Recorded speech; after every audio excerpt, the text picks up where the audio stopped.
You are listening to This is Oklahoma, hosted by Mike Hearn, telling stories of Oklahomans and those that have made it their home. What's up, guys? Welcome back to another episode of This is Oklahoma podcast. Mike Hearn here, your host, back with another episode. Excited to share this episode with you today, but before we do, I've got to thank our sponsors. First of all, the Oklahoma Hall of Fame. They've been a huge part of this podcast for the last few years. So the Oklahoma Hall of Fame have been sharing Oklahoma's story through its people since 1927. For more information on the Oklahoma Hall of Fame, go to www.oklahomahof.com.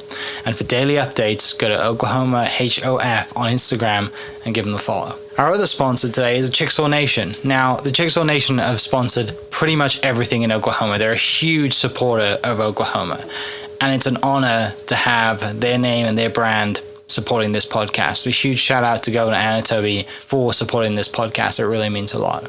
Our third sponsor is Diffie Ford Lincoln down in El Reno. Now, this one makes me so happy because these guys are great friends of mine, play a lot of golf together. I've bought my cars from them. Do most of my oil changes down there, have a cup of coffee, hang out down in El Reno. It's a good spot to go. And not only are they great friends, but they provide a great service. So for over 60 years, third generation family owned Oklahoma business down in El Reno. They're also in Bethany as well. So people in the Bethany area know the Diffies really well. But if you're looking for anything new, used, Ford, Lincoln, or whatever, I'm sure they could find anything you want. Check them out, diffieford.net, and then on Instagram at diffiefordlincoln. This episode is presented by Citizens Bank of Edmond. Citizens Bank of Edmond has been serving Edmond since 1901. They pride themselves on investing in the community and are here for all your personal and business banking needs.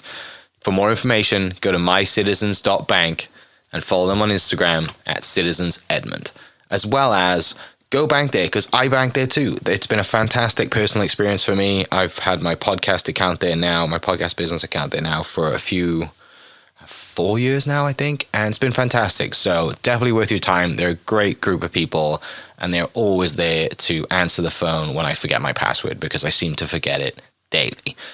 So yeah, go to Citizens Edmond and check them out. It's been awesome. This episode is brought to you by the Dog House OKC. Recently, I have been in need of some doggy daycare for my two pups, and the Dog House have come in clutch. The team over there are incredible.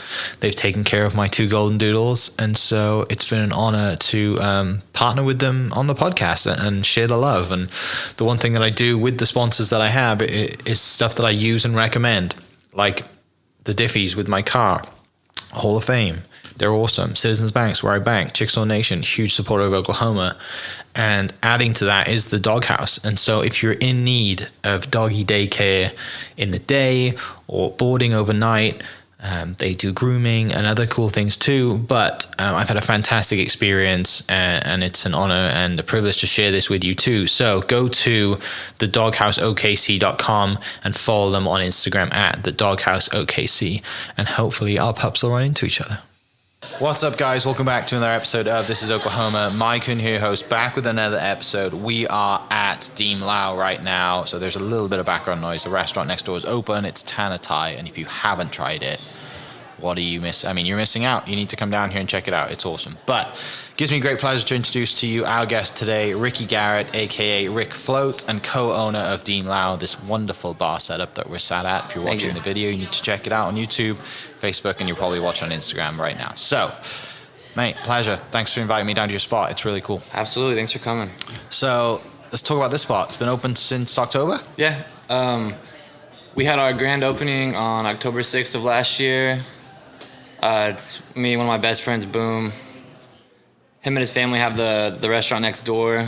So he's had that forever, and he kind of pitched this idea of opening up a bar, like a sidecar bar next to it to complement it. And at first I was kind of iffy, but I mean, I'm glad I said yes. How'd you meet Boom? Man, so we have a mutual friend, and this is when I still lived here, or she still lived here. No, she already moved to Denver. But she was having her like a birthday ski trip, and she got a cabin in Idaho Springs, Colorado. Invited me.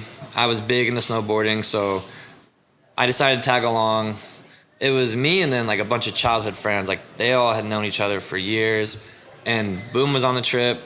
and we really bonded on the trip. We both were like kind of same level snowboarding and similar interests. Remember we had a moment where we like climbed up the side of the mountain behind this Airbnb, like 2 a.m. We're howling at the moon like wolves. And then it's just quiet for a minute. We're just taking it all in because it's just beautiful. But we're just all sitting there, and then there's like silent for 10 minutes, and then someone was like, well, someone gonna do it? Just howling at the moon. That's our thing. Like, we'll howl. But met him then, really clicked, and then, you know, fast forward, after law school, I moved to Denver, and the girl who was our mutual friend actually became my roommate. And a lot of times I would go snowboard during the week there because I was bartending at this club called Temple, which they would have a lot of cool artists come through. It's a big part of why I started working there, so I could get on the decks, because they would let me DJ before people came in to play. So the weekdays were kind of like my days off, and I'd load up my dog, and we would just hit the mountains Monday, Tuesday, Wednesday. And there was one day I was heading out, going to Keystone. That's the one that was the closest epic mountain to Denver, so that's one I would go to. And she told me, hey, you're going to Keystone alone. Boom's going alone. Y'all should meet up. So hit Boom up. We make plans to meet up that day. To get there, it's called Level and Pass. I think it's like the highest elevation operating road in Colorado. Don't quote me on that, but I think I'm right. But he, no joke, camped on the side of the road. We both had black Jeeps. He's just on the highest point, just camped on the side. Drive by, honk at him because I recognize his car. He meets me down at the mountain. We snowboard all morning, doing like Jameson shots, of course banquets, and then we go down to one of the bars in the village, sitting there having some drinks, having lunch, and I asked the server if I was like, hey, are you guys hiring bartenders? Because that was my thing there, because I've bartended since I was 21. It's kind of how the bar came about, but ever since I could be behind the bar, I have been, and I got pretty skilled. You know, my first bar job was Jones Assembly. But the thing about Colorado is no one cares about your Oklahoma resume. You know, they're very much like hire from within. You got to know somebody. So they didn't matter where I worked. And kind of what they told me there too, you know, oh, you gotta start off, you know, being a host or a busboy or a bar back, you know, work your way up.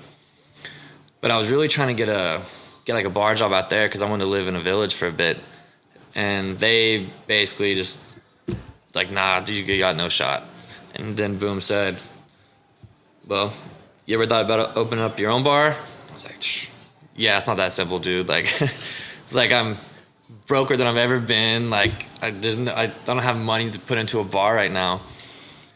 Also, I'm in like Colorado. I have no connections here, you know. And he's like, well, you know, maybe one day, like, it's something I want to do, so maybe we can collab. I was like, yeah, this pipe dream. This guy doesn't know what he's talking about.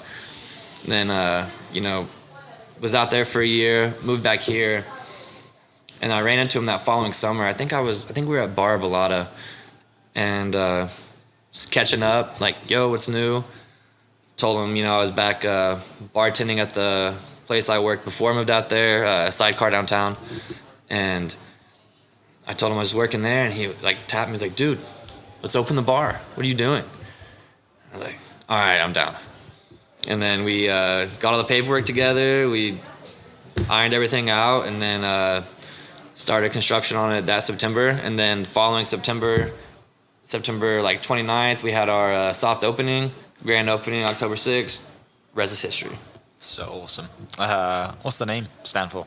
Deem Laow. Mm-hmm. So Deem Laow is like, I guess like rough translation is like, do you drink? But the way it's always been described to me is like, if I asked you like Deem Laow, it'd be me being like, you know, Deem Laow, like, want to get a drink, or yeah, after work beers, you know. So I think, do you drink, but do you want to grab a drink? Got you. What's his native language? Boone's native language? Thai. Okay. Yeah. Should have known that. The name on the building says Thai. That's me being an idiot. What's Sabai stand for? Sabai is like, I'm good. or I'm good, life's good. I think if you tell someone sabay, it's like you're telling them to relax. But if you asked me how I was doing, I said sabay. It's like, Okay. I'm good, life's good. Is that the extent of your Thai? Yeah. It is mine now as well. But we use it as a toast, you know, Yeah. we'll be like sabay, like, you know, Gotcha. life's good. Yeah. Which works for me. I'm working on it though. I'm learning some more. Yeah. I mean, business ownership, right? It's not easy, but It's not. how's it been through the holiday season is generally kind of the bar season, right? So Yeah. how has that been through the holidays? It was really good. I mean, surprisingly, we've been busy from the jump. I know in the bar industry, usually everything kind of dies down, you know, January and February. Even those months, we were lucky to stay busy. And it's all kind of just been gradually getting better. When we started off, it was kind of just Boom and I back here. I mean, I gave him a crash course on how to bar back, and I'm just trying to bartend both wells. We had some part-time help as well. And then now it's got to the point where we have 4 bartenders, a bar manager. We have plenty of kitchen staff, so a little more comfortable with it now. Yeah, you're actually getting to enjoy it a little bit rather than, Sometimes. But it is cool. I mean, it's kind of like you're playing host every night, right? Which is, I mean, if you like to play host, it's kind of a dream job. Yeah, and then I don't have to do it at home, so I don't have to clean up after either. Yeah, that's what the hired help does, right? Is clean up. Yeah, exactly.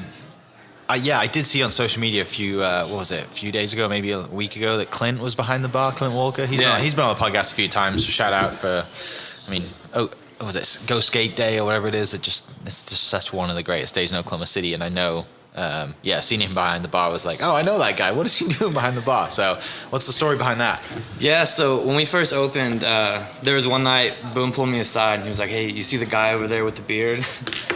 I was like, yeah, what's up? And he was like, that's Clint Walker. And I was like, dude, shut up. No, it's not. And I guess Clint lives like right down the road. And when we opened up, this is like his little neighborhood spot where he would come hang out all the time.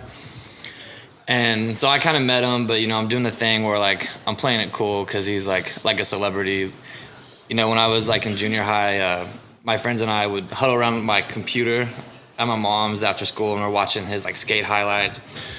And then we would go outside and try to recreate them and get so messed up. I think that's how I broke my hand one time, honestly, just watching his videos. But he was in here and met him. He was really cool. He actually gifted us one of his birdhouse boards. It's on the wall over there, signed. He asked me one time, he's like, yo, if you guys ever need any help here, you know, like if I'm not doing a tour or like at the shop, I got nothing to do, and, you know, I'm hard worker, quick learner, you know, I'd love to help out. I love it here. And I was like, man, like, I appreciate it, but I don't know, like, I kind of need someone that already has, like, you know, bartending experience, because we're not it's not a dive bar, you know. We do like craft cocktails, you know, classic cocktails. You gotta have experience to know how to do it. Mm-hmm. So I was like, I appreciate it, but I kind of need somebody that I don't really have to train yet to have time to train someone else, but, you know, we'll keep you in mind. And then, no joke, like a day later, Boom calls me, and he's like, hey, I'm at the hospital. I just tore my ACL. And so Boom was basically my, like, token bar back, where he would help out, do everything besides make the drinks or make, like, the easy ones.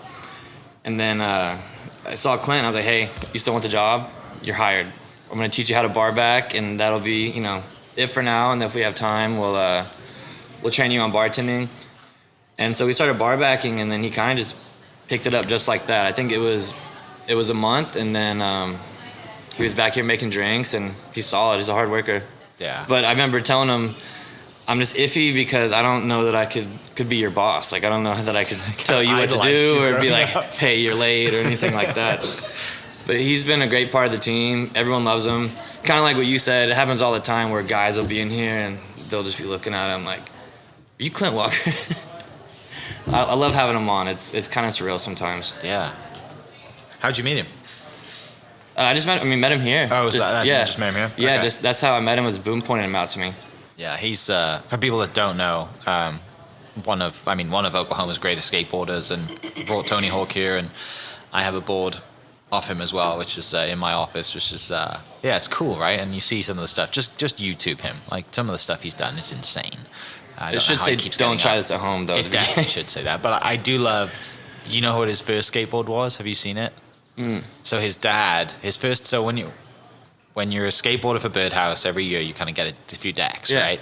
And so his first ever skateboard deck for Birdhouse, he has a picture of his dad flipping the bird. That's his first one? That was the first. That's the one we have. Yeah. It's hanging up right over there. Such a good photo, right? Yeah. And his dad, he had no idea. And that photo was taken years before. And his dad's like super kind of Christian country dude from down south Oklahoma. And it's a great photo. So I'm glad you have that board. I didn't know that was his first one. Yeah.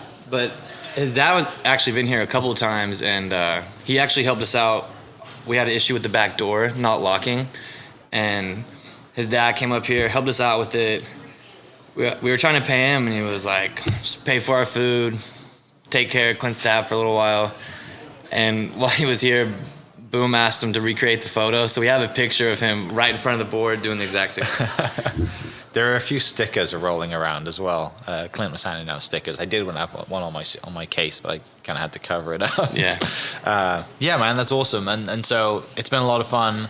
You know, like I said, holiday season's good, but I'm glad that you kind of carried it through because everyone, dry January and they all do that thing. It's dry January, you're back in the gym. Right.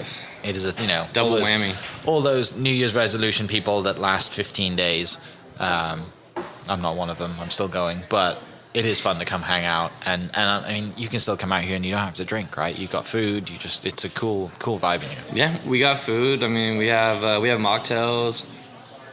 I come here and don't drink all the time. Sometimes I do, but if I'm not, I'm a Topo Chico and lime guy. That's my go-to recently. Someone looked at me funny for having that the other day, and I was like, just try it. And I wasn't. I've been against it for so long. Someone introduced me to it, and now it's like. Well, it's kind of like the act of it, like it feels like you have a beer bottle in your hand. So for me, as long as I'm still holding something and sipping it, usually it works just fine. Yeah. Obviously, you're people not listening might not know this, but yes, you're a DJ as well. Do you ever DJ or play? I mean, the playlist here must be fire because it's yours. I think it's fire.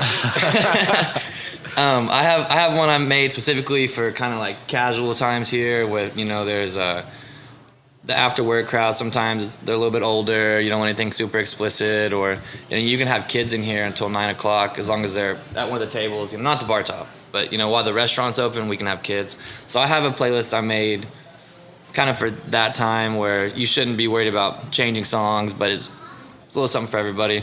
It's called Demon Time. Okay. You ever want to find it? I'll link that one below because I've been listening to it. It's good. I think it's good, personally. I listened to it on a road trip recently for Memorial Day weekend. It was very good. Definitely worth it. So the music thing, is that something you've been into since you grew up?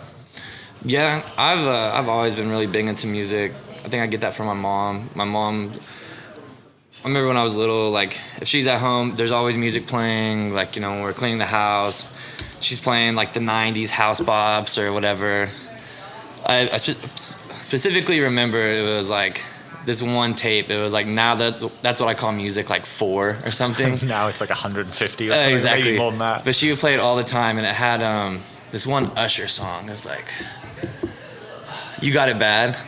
When I was like 5 years old, there's a video of me singing it into a mic. I hope it never surfaces, but yeah, I think I got into the music because of her. And she used to be like a 90s club kid, where you like the big flared out Jinko jeans with all the pockets and the straps. Yeah. She has style. Mum has style. Yeah. Mum a huge influence in your life? Yeah, 100%. Comes to all my shows. There's like a corner. Everyone calls her Mama Float now. It's kind of funny. I think she's kind of embraced it. At first, I thought she would hate it, but yeah. Do you have any siblings? Yeah, 3 little brothers. Okay, that's awesome. I'm the oldest. She always wanted a girl, and she kind of she got stuck with all boys. Any of those into the music industry as well or not? No, not. I mean, they come support and show some love, but none of them like DJ. My little brother Shylon, he plays guitar. Okay. Shreds. I'm not near the guitar player he is. Nobody in like the electronic side like I am though. Yeah. Didn't want to team up like is it Grammatic that has guitar live and DJ set? Have you seen those guys? I think it is. Yeah. It's kind of like a little crossover between the the funk and the electronic. Could, I mean, if he's down. That would be awesome. So you grew up in Oklahoma, born and raised? Yeah. Lived here, Oklahoma City, my entire life except for 1 year. I moved to Denver after law school. Had to get away for a little bit. Besides that, South OKC, Moore, Edmond, Norman, downtown, Paseo. Kind of been all over. Mm-hmm. So growing up, your mum's playing all the jams. I mean, you just said you went to law school. That's the last thing I expected you to say. I get that a lot. Right?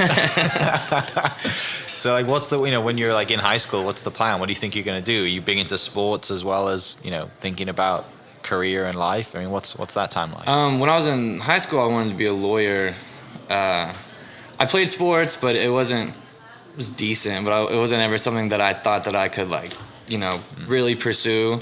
Played football, and I was a wrestler. I was a better wrestler than I was football player. So my senior year, quit football and just solely focused on wrestling. Thought I would maybe go to college for it. Didn't pan out. Broke my ankle. Christmas break senior year, and that was kind of it. I had thoughts about walking on at UCO. My roommate, I went to UCO. It was the first college I went to, and he was a wrestler there. And we had talked about me doing like a preferred walk-on thing. Tried out of practice and decided I was here for the fun. Yeah. Athletics are over for me. Why'd you want to be a lawyer? I don't know, honestly. I think it was kind of something that which it has nothing to actually do with it in real life. Like when you hear, oh, you're so good at arguing, you should be a lawyer. Not actually how it works, but I think that was something that I'd heard a lot because I was like hard-headed and stubborn. So I kind of always had that in my head where my mom would tell me you should be a lawyer. I wanted to go to college. The first person in my family to go to college. So I went with a sociology, criminology degree, but I knew doing it like I wasn't gonna do anything in that field. It was kind of just like a stepping stone to the next level. Thought I wanted to be, like this big time criminal defense lawyer, like seeing Matthew McConaughey be a lawyer multiple times on the movies, Lincoln Lawyer. Then I got there and kind of realized, it's a fun experience. I had a great time, but it just didn't feel fulfilling for me. I had internships throughout and just sitting at the desk with the suit and tie on, just typing away, just did not, I don't know. I think I could have done it, but I would not be happy with where I'm at. Yeah. You feel like you really kind of discovered who you were in college? I think I did in law school. I mean, I think in college I was still kind of chasing this dream that wasn't necessarily mine, especially towards the end, because I mean, that's kind of what all my college classes were geared towards. Like it wasn't like pre-law, but I'm taking classes they recommend for, going that route. My senior year, right before the last semester, that's where I went to my first music festival.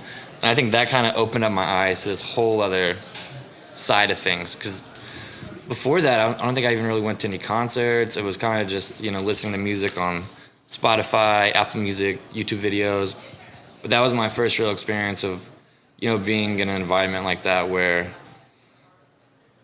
you're at the spot and there's like 5 different stages and massive crowds, insane stage production, and you're like, wow, like I want to do that, So I think that's kind of where everything pivoted.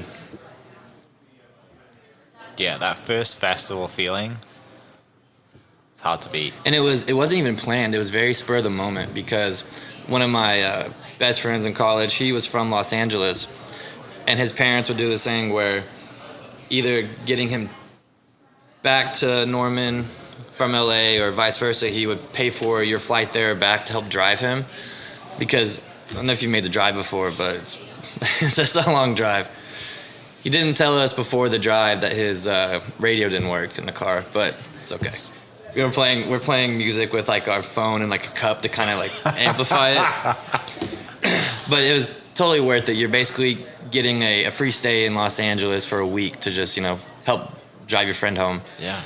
And it was me, him, and another guy, and then there was a girl with us, but she was staying in like the house because the way it was set up is he had like a whole back house that was converted into just like his room. And one morning, I remember we were sitting there watching Rick and Morty, and she burst through the door and she's like, "You guys want to go to a music festival?" I had no idea what that even was. And we're looking at the lineup. It's like, I remember the one that stood out to me. It was Snoop Dogg, but he was doing his he was specifically doing his Doggy Style album from 1990 whatever, which that was insane to see. But that one always kind of stuck out to me, I think, because it was so spur of the moment, spontaneous. I had no idea we were going. Yeah. I don't know. I think it changed everything. What festival was it? Hard Summer. Okay. Yeah. Was it just Snoop that changed your life, or was it anyone else? No, I mean, all right, Snoop didn't change my life. I know, I was putting that out there as bait. I remember there's this DJ Jai Wolf. Okay. And he has this, I mean, if you know any track by him, it's Indian Summer. Okay. I think that's the one. Like, it's just pure bliss, happiness, like the lights, people are crying, happy tears. That's the one where we're in the car ride back home and I'm like playing it on my phone like this, like the whole way, because the radio doesn't work. Yeah. I think that kind of set it off, because you're seeing what's possible. Like, I've never even heard of this guy. Like, he's not a mainstream artist by any means, but he's playing like a main stage at this huge festival, and people are wearing like jerseys with his name on the back. It was like a whole different culture that I'm not even familiar with. Yeah. That was that from that moment. You're like, I want to do this. I want to figure so. this out. I think if you scroll back far enough on my Instagram, you'll see like casual college guy pictures, and then boom.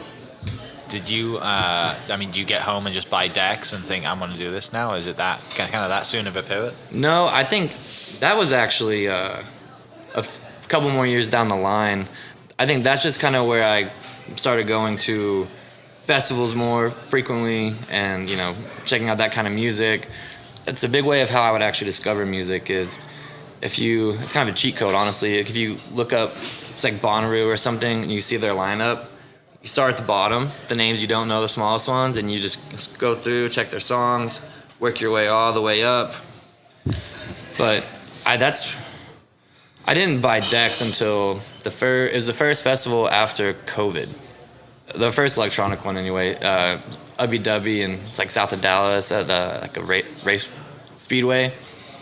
Me and my best friend were in the crowd. I think it was like Cascade, main stage, closing it out, and we're watching this guy on the stage, the lights, the lasers. He looks at me and he was like, "Man, we could do this," and I'm like, "Yeah, you're right, we can."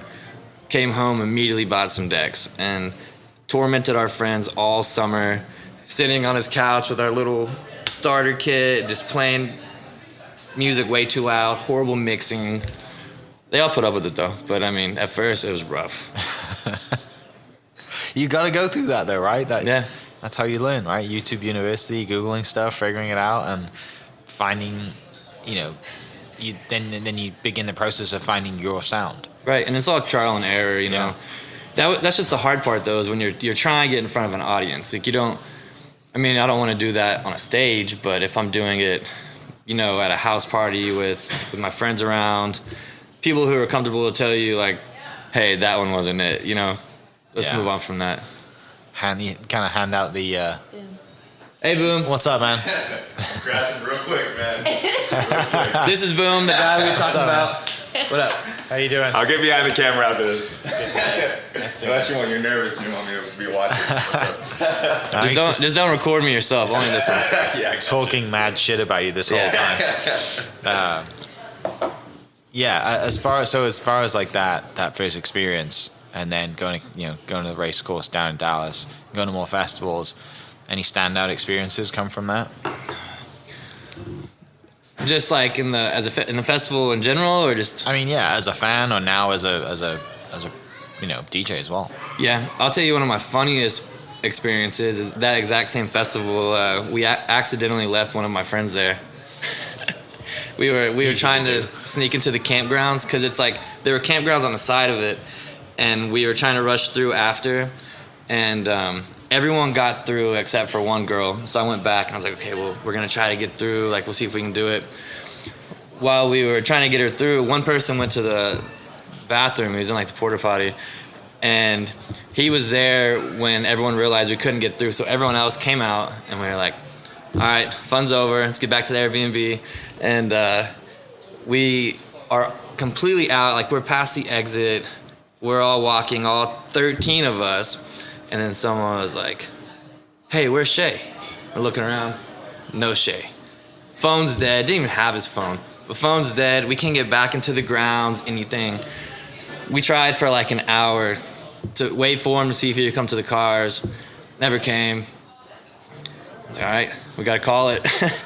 And then next thing you know, like 3 hours later, man shows up at the Airbnb in like downtown Dallas, so unhappy. I think he bribed the shuttle guy to take him home. It was like an hour and a half drive, I think. That's one of my funniest ones. Another favorite festival experience. There's this artist, Closey. She's one of my favorite producers, but she does bass music. So kind of like dubstep-ish, you know. I actually met her at this festival in New York City called Electric Zoo. I'm in the front at the rail waiting for her. You know, she's headlining, so there's like people before her, and I'm at the rail, and you know, there's like a crossover, you know, 5-10 minutes where they're changing out, you know, decks or whatever, and there's a security guard in the middle, and he's passing out waters to people, and he stops at me, and he was handing me water, and he was like, which this comparison happens all the time. You might not see it. I don't always see it, but it happens a lot. But he stops and he looks at me and he was like, "Wait a minute, you're the guy from the show, the HBO show." And I was like, "Euphoria?" I started talking slow. He's like, "Yeah." I was like, "Yeah." He's talking to me. He daps me up. And he was like, "Man, I'm sorry about Ashtray." And I was like, "Me too. But hey, wait for next season." We're chatting, do a little selfie, and he was like, "Hey, you want to come backstage?" So I was like, "Yeah." He takes me around the side. There's 2 other security guards, like kind of where you go, you know, back and forth from like the artist area to the GA. Yo, this is the HBO guy. Selfies. Takes me up on the side stage where like all the managers, the boyfriends are of the artists. There's like charcuterie boards, bottles of tequila. So up there, I'm in character because I'm like, I don't want to get kicked out of here. So I'm full Fezco mode. I got my bucket hat low. It's 9 o'clock at night. I got my sunglasses on. As soon as security leaves, I'm Rick Float. And I was like, no. I'm like, yeah, I don't know why they let me back here. But, you know, I was backstage for that. Closey came on. I'm literally, from me to you, from her, watched the whole show. She's one of my favorites ever. So it was pretty surreal. And she comes off the stage, hugs her manager, hugs her girlfriend. And I was like, don't do it, don't do it, don't do it. And I go up to her and I was like, yo, amazing show. Gave me a hug. She's telling me, thank you so much. Thanks for coming. She has this French accent. I melted. That's one of my favorite festival experiences. There's so many good ones, though. What'd you learn from that moment of being backstage, seeing someone in their craft like that up close? It kind of just showed that it's like, it's a legit business, you know? Like, if you saw her with her manager, security, her manager had a manager, like, it was very well put together. You know, people got their clipboards at the time, like, all right, she's on now, you know? Like, there's a lot that goes on behind the scenes that throw events like that for people. I mean, that was my first time really seeing it, you know, behind the scenes like that. Then also, I kind of noticed there's a lot of people that are there for the wrong reasons. I mean, I wouldn't have been back there if they didn't let me. Like, I was by no means trying to sneak backstage, but I saw a lot of the people who were, and I was like, you shouldn't be back here. But neither was I. Anything about, like, the way she does her thing, her craft, like, did anything stand out that you've kind of implemented? Oh, the confidence is nuts. Because, I mean, if you're on a main stage like that, and you're up there, and you're looking out at this, like, sea of people. I've had this thing for a long time since I started, actually. Right before every set, I will always go throw up. Really? Yeah, every time. It's like clockwork. Like, my friends even joke about it. Like, I've been in the green room with Boom before. I'm about to play at Beer City. I've opened for some bigger artists there, and we're in the green room. I'm about to go out there. And he's like, you throw up yet? I'm like, I got 5 minutes, give me some time. So I think just the confidence and, like, it seems so calm and collected. I don't know, there's a lot to admire. Yeah, I mean, I would love to be behind the decks in front of 10, 20, 30,000 people, right? Just control, you got the power in your hand to just play some songs and just see the reaction. That must be the best part, is seeing people react to it. And yeah, you can get the same reaction from someone in a smaller venue, but you're looking out at a sea of people bouncing to waiting for you to, drop something. And when they do, everyone goes nuts, or everyone knows the song or whatever, like that. Yeah. It must give you goosebumps when you do it. And that's the cool part, because they're there to hear you play. Like, they want to hear your music, or what music you're deciding to play, like the vibe you're curating. And some people, I mean, me included, like, I will travel across the country for an artist that I truly love, like in July, I'm going to see Odessa and Washington at the Gorge. They're doing like their final run of this last concert, or their last tour. I mean, same with, Izu. Like, I went out there to go see her, and John Summit, a couple other people that I'm, huge fans of. So it's kind of surreal, honestly. Odessa at the Gorge is going to be insane. Oh, dude. That venue is unbelievable. Sun setting behind the stage, and then them as well. Did you see them when they came to Oklahoma City? I did. How was it? Amazing. Yeah. Yeah. That's probably like my 8th time seeing them. Yeah. They're somebody that I will go see every chance I can. There's a few artists like that, like Odessa, Rufus of Soul, Tame Impala. It's funny, I actually put my mom on Rufus. I showed her some songs, and now I think I sent her Inner Bloom. It's like their closer. Mm-hmm. And my mom has seen him more times than me now. She's got this whole like Facebook group of like Rufus adults. It's like Disney adults, but Rufus, and they just like follow them around. I think she's seen him at the Gorge twice. She's done their little festival in Tulum a couple times. I'm actually doing my first festival with my mom this year too. Portola, I think it's in San Francisco or somewhere on the West Coast, but they're playing there. So that's cool to share that experience with your mom. Yeah, it'll be our first one. Yeah, I think I'm due for really one. Cool. You had any? You mentioned going backstage and seeing people up close do their thing. Have you had any other kind of interactions or worked with any people that just had great experiences and things that happened that maybe you thought would never happen in your wildest dreams? Yeah. So there's a couple of big artists, and it's a completely different genre than what I normally play. They're considered like dubstep or bass music. These two guys came here last year to do on tour. Dirt Monkey and Jansen. Like in their industry, they're huge. And Beer City contacted me about opening for them as like direct support, because they didn't bring anybody, so it was just them. And then they asked me to do it. And I typically stick to like my bread and butter is house music, techno. I like to start off a little disco, kind of like get people in their groove. But bass music and stuff has always been like a foreign. Like I'll listen to it, I'll get down to it at the gym, but I've never tried to really play it. And so they asked me to play, and I was like, man, I don't know. Like, that crowd is going to hate what I play. And so at first I declined it, and I had this group chat with, there's like 18 of us. They're all my best friends, but it's like my festival group chat, and we kind of just like, we'll interchange like who goes where, which one, it'll be like a couple of us that'll go to this one or the next one.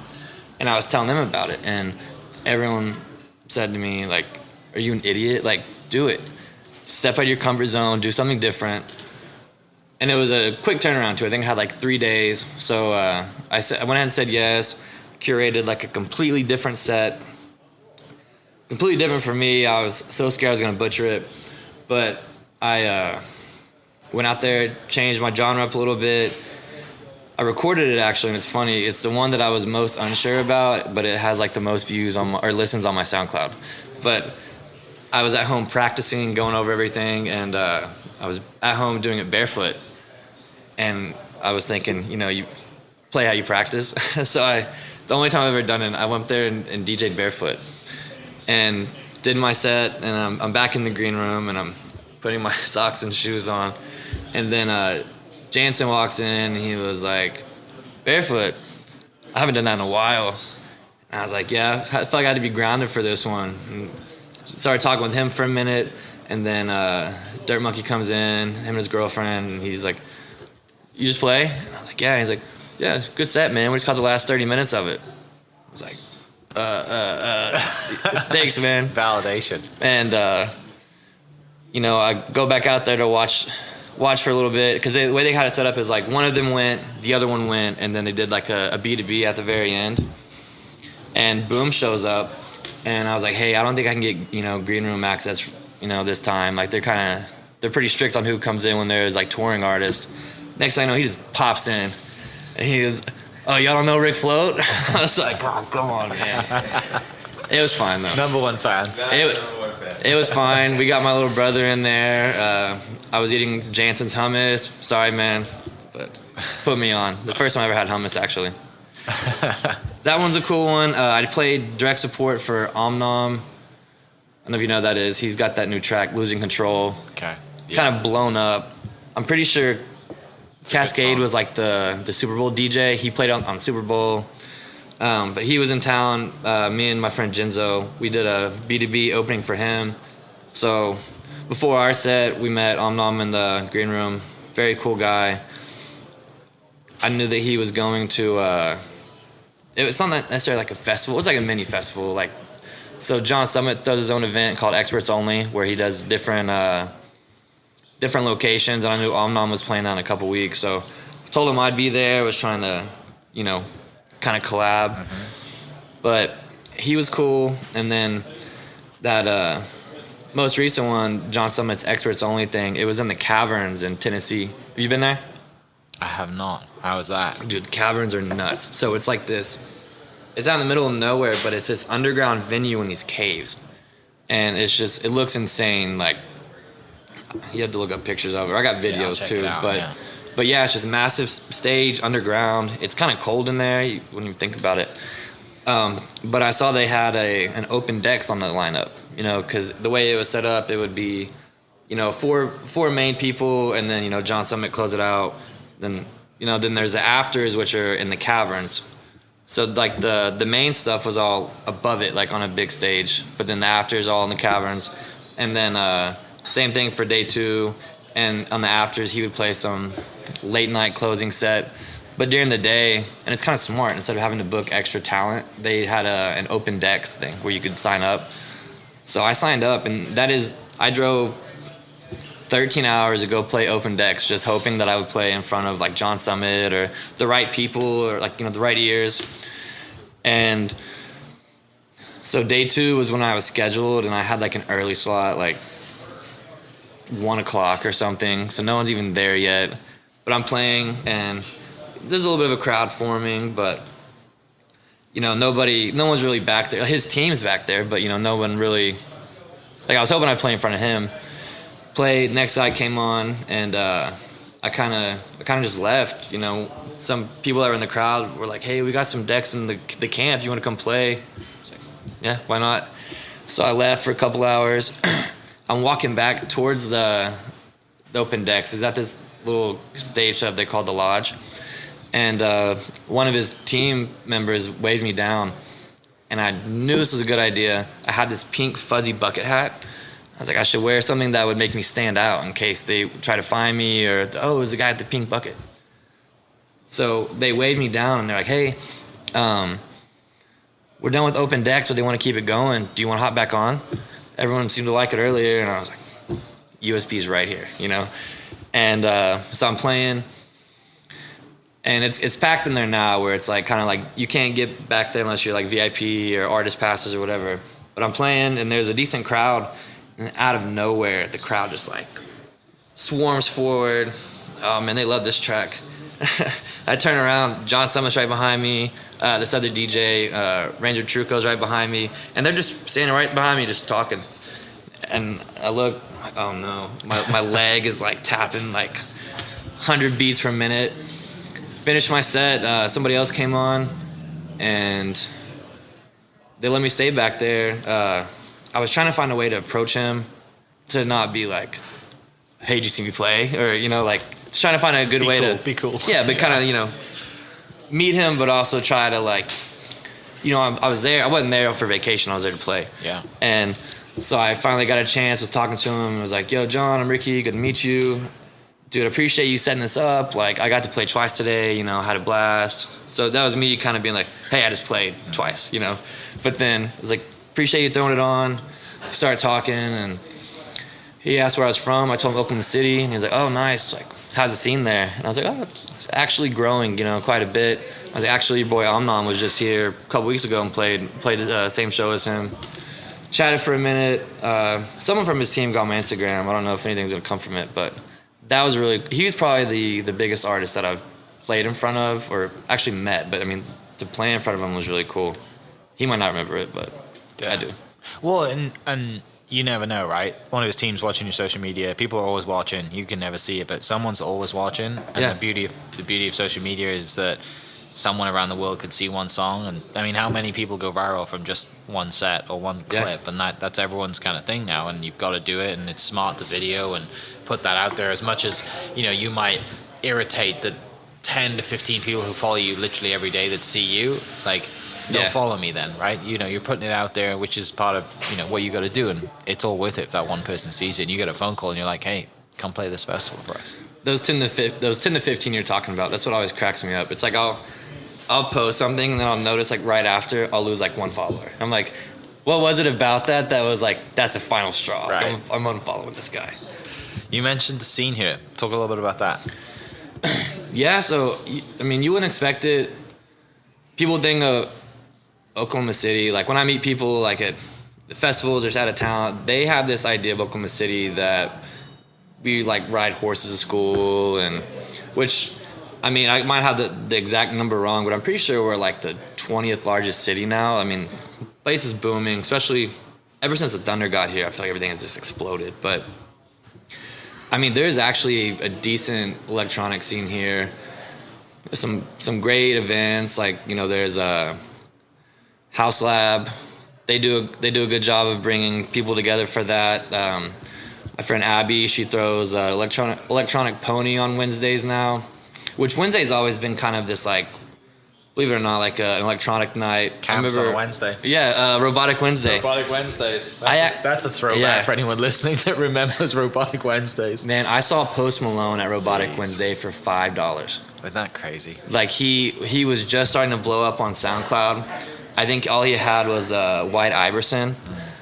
I think he played White Iverson like twice or 3 times, played some other stuff, and then kind of just got out of there. But, I mean, that's kind of surreal. Like, look at Post Malone now. I've seen Post Malone. If you count that time, which I count it. I count it. You've seen him. He's in the same room as you. I mean, I've seen him headline Bonnaroo. I've seen him headline Governor's Ball in New York City. I've seen him play at the Paycom. It's kind of, you put it in perspective, like this guy is playing his, SoundCloud hit 3 times in front of 40 people, and then now you see he's selling out arenas and dropping country songs now. Yeah, hey, it's catchy. I'm not gonna lie. It is catchy. And the cowboy thing's kind of coming back, right? Everyone, even all the fashion stuff's into cowboy stuff. But the scene here is not bad. Like, it's just, I think it's something unfamiliar to a lot of people that they don't know is accessible. Like a lot of people don't know that I play at Pony Boy once a month or about House Lab. It's just, I think it's new. It's not where it can be by any means. There's like Denver music scene is insane. Everyone calls it a 365 music festival. It's kind of not fair though, because they have Red Rocks right there. Everyone comes through and plays Red Rocks. Yeah. And then while you're in town, you might do a show at Mission or Summit, Lammer Lounge. Like, you have so many options. Like, you get, like ZZ plays there every July 4th for Dead Rocks. They do like 2 or 3 shows at Red Rocks, and they do a show at Mission, and they do like a block party, like in the park in the middle of town. So we don't have that kind of thing here, but we are kind of, I think we're moving up. Oklahoma City used to be, if you want to see somebody in concert, you're probably going to catch them like a Monday through Thursday here, because you're catching them as they're passing through, like their next stop is Dallas, or the last one was, and then their next place is going to be like Denver or wherever. Kansas City is also a place with like a surprising, really good electronic scene. Yeah. What do you wish for the scene here? What do you want to see, and what do you want to be a part of? I mean, you're obviously a huge part of it now, but looking back in 20, 30 years, and you're like, if it's growing and emerging in 20, 30 years, you're going to be those names that like everyone's going to remember. That would be cool. I think it can definitely grow. I'd like to think that what we need is, just as long as we have like the proper venues, like safe spaces for people to go. Pony Boy's a great spot. There's this new one here, Resident Head. I don't know if you've been there. I've only been once, but I'd really like to play there. I think we just need more spots that are dedicated to that kind of thing. Like Pony Boy Friday and Saturdays, like, it's going to be a dance party upstairs.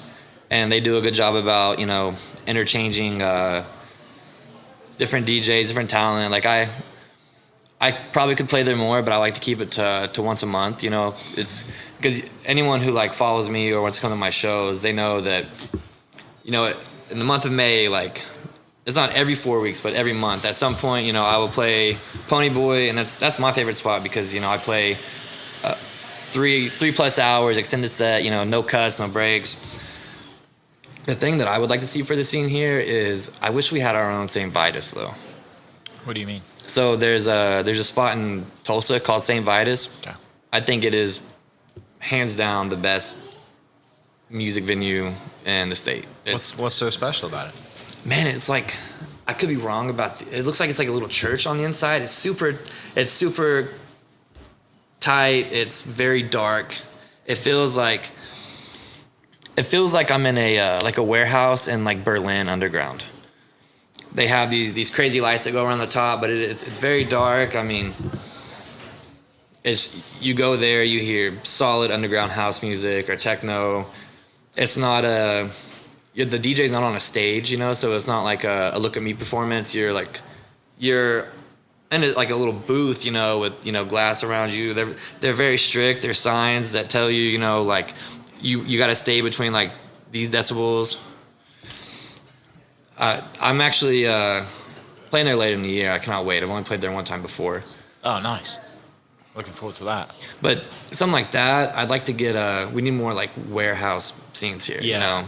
I went to see, back in the day, I saw David Guetta at Warehouse Project in Manchester, and it's underneath Manchester train station in a parking lot. But it was built so long ago that like there's just arches everywhere, so the sound's really good. Mm-hmm.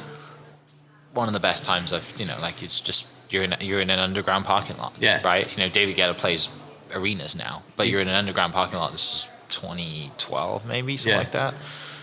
Unbelievable. But it's that experience, right? It's like it's fun to go to a festival and it's fun to be open air, but when you're in those underground feelings, like it's tough to beat that. Yeah, I've only kind of had that experience one time.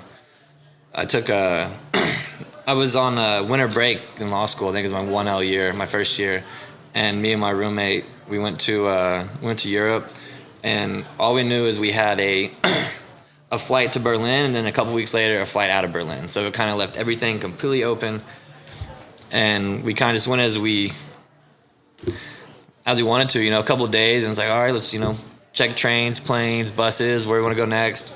And there was the scene in Berlin is absolutely nuts. Like the clubs don't even open till midnight. Yeah.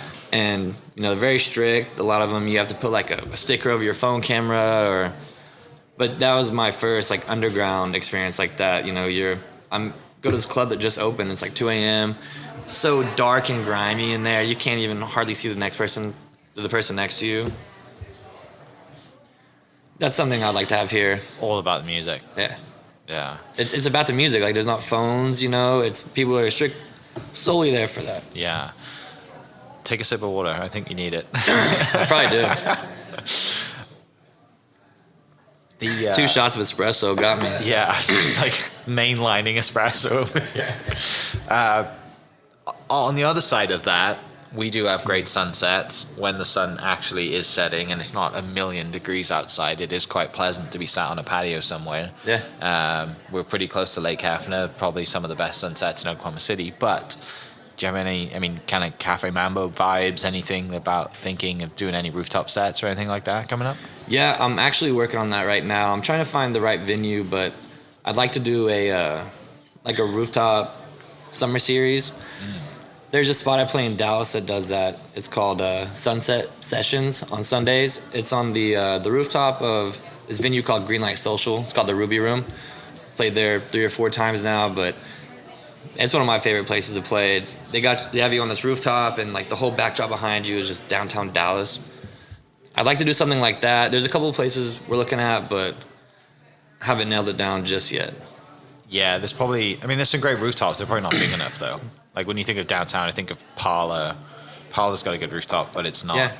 It's not. I don't know how big. Well, how big you need it to be. I've thought about the Omni Pool area. Thought about, what's it called? Capital across the street. Social Capital. One. City and State.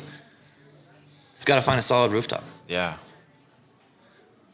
Yeah. Oh yeah, the Omni Pool. That one would be ideal. I was actually. It's the biggest one. Right? Yeah, I was actually there last weekend, and it could make some stuff happen. Yeah. Thankfully, places like that have come to Oklahoma City, and it's people probably haven't taken full advantage of it yet. But if you have something like that, like an event that, brings people in, and or even the it doesn't make it feel like Oklahoma City. Yeah, right. The little pool bar. By Jones. What's it called now? The Fortson. It used to be 21C. Mm-hmm.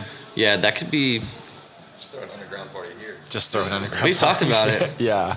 I've gotten very close a couple of times, as I keep a lot of my gear in the car, where I thought, like a Friday or Saturday night, I'm just going to go set up over there, not tell anybody, just plug in. Have you done that? The other thing, and I think we spoke about this previously, was that clip of Bunt setting up in New York barbershop. Yeah. Like, that would be insane. You just pop up something on social media, hey, I'm playing here in the next, in 30 a little minutes, pop-up. Come by. Maybe Scissor Hands will let us in, Yeah, I think he would. I did a fun pop-up the other day. Well, I guess a couple weeks ago. It was after one of the Thunder home playoff games, but there's a bar downtown called Zuma, and in the back they have a patio with this old bus, like it says like First Baptist Church on it, but it's all rusted over, and they kind of gutted the inside and changed the seats to where you can go in there and just kick it, cool lights and everything. Did a little pop-up in there not too long ago, me and some friends, had to set up in the back. I think I might start doing that like once a month, but it's not something we're going to announce. It'll just be like day of, like, hey, pop up. Right. That's the beauty of it, right? Just kind of. I'm just a little tall for the bus, so I was kind of like hunched over, but that's okay. Yeah. Maybe I'll do that one barefoot. That barefoot series. Give me an inch. Done. So, pool series has got some ideas coming up, thinking about, possible shows. Any other shows you're allowed to announce right now? What do you got coming up?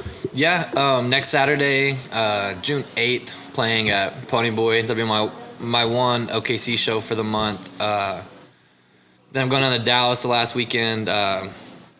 June 29th, I'm playing. It's called the Deep End Pool Series. It's actually brand new. They completely renovated it. There's this. It's like a Vegas style pool club in Dallas. Like the cabanas. It's huge. They have. I think they spent like millions on everything now. Like brand new equipment, production. Jinzo and I were doing a B2B for that one. It's kind of like the new thing. People just keep booking us to play together, so we're like, is that just called whatever. B2B, just you two guys together? Yeah, I think this will probably be our 5th or 6th official one where instead of, we've done it for House Lab a few times, this thing called Deep. We've done it at Sunset. Done a lot of them now. We're actually supposed to do one in Austin, but it got rescheduled. Don't know when that's going to be yet, but we have that on the 29th, and then the 30th I'm playing the Sunset Sessions in Dallas again. Nice. So I have those 3 coming up, and then I think Pony Boy July 13th, 12th. I also have another one that weekend I can't disclose yet, and then the following weekend I have one that can't be announced yet either, but it will be very cool. So stay tuned for that. We talked a little bit previously, I think, about the boiler room sets in the UK, and probably the one that's kind of kicking off at the moment is the Chase and Status one that's just insane. Yeah. And they're kind of making a resurgence, and I kind of listened to them as a kid, and it's funny to see kind of drum and bass and dubstep come back around, because it is definitely, you've got to be into it. If you're not into it, you won't be into it. Yeah. Kind of thing, right? Like it's a kind of very unique genre, but would you ever do something like that? Like a boiler room? Yeah. Oh, absolutely. I'm working on it right now. God, That was one of the ones I didn't want to announce yet. Sorry. No, it's fine. Well, for people listening, what a boiler room means is basically the DJ sets in the middle of the room. Yeah. Right? That's all you need to know. Oh, it's awesome. I mean, there's some great ones too. Like there's the K Tronado one. Okay. You find that on YouTube. One of my favorite sets right now. It's Salute, B2B, Barry Can't Swim. 3 hours. These guys just going at it. It's probably my favorite set right now. But something about the boiler room with the 360 setup is it's just you can feel everyone's energy, because it's one thing when you're like, you know, when you're on the stage and you're like playing to a crowd, like sometimes you can feel kind of awkward because you're playing towards them. But the thing about the boiler room is like everyone's around you. Like Boom is right here next to me. Like all my friends are by me. There's people right here. Like it's the energy really gets contagious because everyone is right there next to each other. You know, it's not I don't know, there's something about it, you know, being on the same level with everybody else, you know, not on a stage. We have not actually had like one like that here yet, but it's coming. Yeah, it's such an intimate experience. Yeah. Right? Especially when you've got, like you said, your crew around you, and, you know, it's just, yeah. My only fear, though, is I'm just like, please, I hope someone doesn't spill a drink on the decks. You can accidentally hit play, that's fine, we can recover, but please don't spill the drinks. Yeah, that's disaster, right? Yeah. We have one in the works, so. Awesome. I would love to be there for that. I'm looking forward to it. So we haven't touched on this yet. Tell me a little bit about your process. What you're kind of, you know, if you have a set coming up, like what's the process? Obviously you're practicing a lot and doing the thing, but, you know, say you have a show coming up in a couple of weeks, or the shows you do have coming up, like how do you prepare, and dive into that side of the technical side of it for me? So my thing is I'll never play the same set twice. Like I think with me, like I think, God dang it, can we cut for a second? Can we run that part back? Yeah. Okay. You want me to just talk again when I'm ready? Yeah. Whenever you're ready. So something like when I'm playing that I take pride in is that I don't ever do the same set, and a lot of it is all off the top. Like I don't ever have it set to where it's like I'm gonna play this track and then this one and then this one and then this one. So it's kind of like freestyling up there. You know, everything is on the fly. But my process leading up to it is I'll start kind of, we call it like crate digging. Where I'll start, you know, researching new music that I haven't played yet. You know, kind of depending on what vibe I'm looking for. Like if I kind of want to go a little more disco-y or a little darker, I'll start, you know, just digging, doing some research, and like if I find a track that I like SoundCloud is my savior. That's how I do it, and because you can find some good stuff on Spotify or Apple Music, but if you ever heard of 1001 track list? Mm-hmm. So great that is Instagram follow. Yeah. Yeah. But I use 1001 track list. Like let's say for example, Dom Dollar. I'll go to one of his sets, and then it will list out every track that he's played, and unless it's like an ID or unreleased, you know. But it'll show you some of them, but like it won't provide a link because it's not actually out yet. But say he played some, and that's the crazy part is he played something, and you can go to the SoundCloud link, and you go to the track, and it has like 30 likes. So you're like, how did you find this? So it kind of gives you an upper hand to find music that people will like, that they just don't know it yet. They haven't heard it. So I'll kind of go through that. Like I'll start finding tracks that these, you know, larger DJs have played. And then, you know, from that, maybe I'll start a radio, you know, find similar stuff. And I use my notes app. I'll put like, you know, Pony Boy set. And I'll find new stuff that I know I want to play. And I'll kind of start radios from that. I'll go through my old stuff and I'll make a new folder. So if it's like an hour set, I'll have maybe 30, 35 tracks that I know I want to play, but I know I won't play them all, you know? So, because I have that option, but then, you know, you can kind of, you get to a point with the crowd where you're like, oh, I have something to be perfect right now. Then you go back to the other stuff. Because on my USB, I have like 1,800 tracks. Yeah. But you got to be prepared enough, you know, because you don't want to just be scrolling the whole time trying to find something. You know, you'll run out of time before the song ends. So that'll be, I kind of narrow it down to however many that I think I want to play for that set, and then I'll kind of, you know, start practicing the day before, like running through them, seeing kind of which ones will mix with what, which ones actually sound good. Sometimes it doesn't sound as good on big speakers as you would think, but I don't know, kind of step by step. Yeah. Has it evolved over time? Yeah, I definitely started off where I would just play off of my library, where I'm just scrolling through 400. But also I try to, like, you know, sort it by key as well. But you don't want to stay in key the whole time. It's going to sound boring. So, like, it's easier if you're freestyling. It's always easier to mix in key. But it's important that, you know, you find spots where it's a good pivot to, like, another one. You know, like if you want to introduce one track when this one's kind of, you know, reaches low point, you don't have as much conflict. Yeah, it's true art to it. I love it, and it's a lot harder than most people think. You're not just plugging in a USB and hitting play. Yeah, that's true. Well, mate, it's been a pleasure. Where do people find you? What's the socials for obviously this place, and then you as well for everything you're doing, and how do people listen to your music? Yeah, so I usually use Instagram for everything. At Rick Float, RIC Float. Socials for here at Deem Laow. On my in my bio I have my links attached to my Instagram. I have my SoundCloud. It has, like, usually if it's a ticketed event, I'll have the links to the shows on there. I have my SoundCloud that have all my mixes and stuff like that. Yeah. Not hard to find. Not hard to find. Last question. I almost forgot this one. It's an important one. What does success look like for you? Oh, in terms of music or the bar or life in general? Man, just being happy, I think. Like, I love DJing. Like, I wish in high school, instead of having, like, an Xbox playing zombies on Call of Duty, I could have been mixing the whole time. You know, it's like, it's what I do for fun at home. Like, I say fun, but, you know, it's like I can do it and not disturb my roommate, just put the headphones in. That's what I enjoy. I mean, I'd love for the bar to keep being successful. Boom and I have plans for more. You know, we always say this is the first of many, which I think it will be. But, you know, as long as everything runs smoothly, that gives me more time to focus on music. You know, I'd like to see how far I could go, which I think that's up to me. Yeah. But I forgot the question. Just success in general. Oh, success, yeah.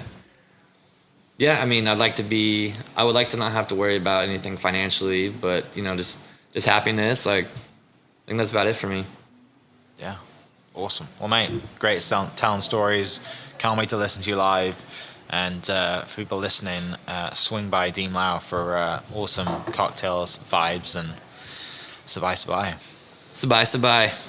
Hope you guys enjoyed that great episode. Thank you so much for listening. As always, huge shout out to our sponsors, the Oklahoma Hall of Fame, sharing Oklahoma story through its people since 1927. For more information on the Oklahoma Hall of Fame, go to www.oklahomahof.com and follow them on Instagram for daily updates at oklahomahof. Our other sponsor, the Chickasaw Nation, amazing sponsor. They do amazing things for the state, and they're always sponsoring something in Oklahoma. They're a huge supporter of Oklahoma, and without their support, we wouldn't be able to do what we do. And our third sponsor is Diffie Ford Lincoln down in El Reno. Now, this one makes me so happy because these guys are great friends of mine, play a lot of golf together. I've bought my cars from them, do most of my oil changes down there, have a cup of coffee, hang out down in El Reno. It's a good spot to go. And not only are they great friends, but they provide a great service. So for over 60 years, third generation family owned Oklahoma business down in El Reno. They're also in Bethany as well. So people in the Bethany area know the Diffies really well. But if you're looking for anything new, used, Ford, Lincoln, or whatever, I'm sure they could find anything you want. Check them out, diffieford.net, and then on Instagram at diffiefordlincoln. This episode is presented by Citizens Bank of Edmond. Citizens Bank of Edmond has been serving Edmond since 1901. They pride themselves on investing in the community and are here for all your personal and business banking needs.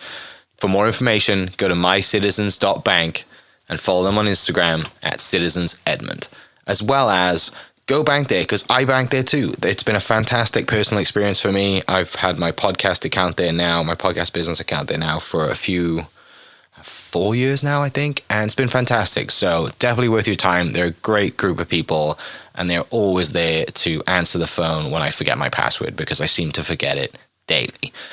So yeah, go to Citizens Edmond and check them out. It's been awesome.